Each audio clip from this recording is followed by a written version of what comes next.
My name is Bob Kurz, and I'm providing this video testimony on behalf of the International Game Fish Association, IGFA, to support the authorization of deep-set buoy gear. IGFA is pleased to see buoy gear be considered by the Council and wants to see it implemented in a manner that will ensure success. Accordingly, we urge the Council to support a limited entry program for the Southern California bite.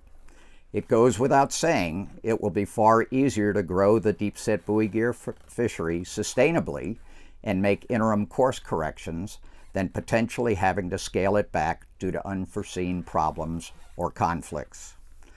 IGFA supports the preliminary preferred alternative unanimously voted on by the Council last November. IGFA believes deep-set buoy gear is the future of the swordfish fishery, which will help ensure a healthy ecosystem. As a recreational fisherman for over 60 years, I enjoy nothing more than taking my boat out on the ocean and fishing. I'm not alone, as there are thousands of recreational anglers on the West Coast who enjoy this same type of activity. All user groups have a part to play in this effort, and we should continually strive for sustainable fisheries so future generations may benefit from the ocean's resources.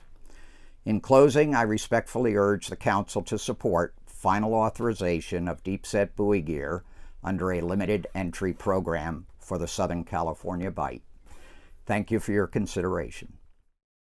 Hello there, my name is Maegan Flaherty and I'm calling you guys from the San Diego chapter of the Audubon Society.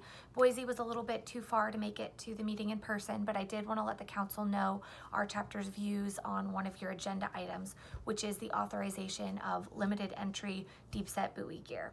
So San Diego Audubon is in support of this type of gear, primarily because of the limited bycatch that is associated with this type of fishing gear. We really hope that the Council continues to develop and support deep-set buoy gear, especially moving away from more harmful fisheries such as longline fisheries and gill nets. So we really hope that the Council continues to move forward in developing this and creating these resources for fishermen, so that fishermen can continue to have good paying, consistent jobs, communities can continue to eat fresh fish, and our marine life is no longer suffering from as high rates of bycatch. Thank you guys so much for allowing me to let you know what the San Diego Audubon chapter is feeling about these things. Really appreciate all of your hard work taking care of our marine resources. Hope you guys have a good time in Boise. Hello, I'm Jake Russell from the Marlin Club of San Diego. I'm submitting this video testimony to express our support for limited entry authorization of deep-set buoy gear in the Southern bite. Ensuring there's enough fish for our recreational fishing community and the many generations to come, that's a two-pronged effort. While it's vital that we reduce bycatch from old fishing methods like drift gill nets and long lines, we must also provide commercial fishermen with alternative gear types. That's why it's so important that the Council support this deep-set buoy gear. We need to be careful with our natural resources.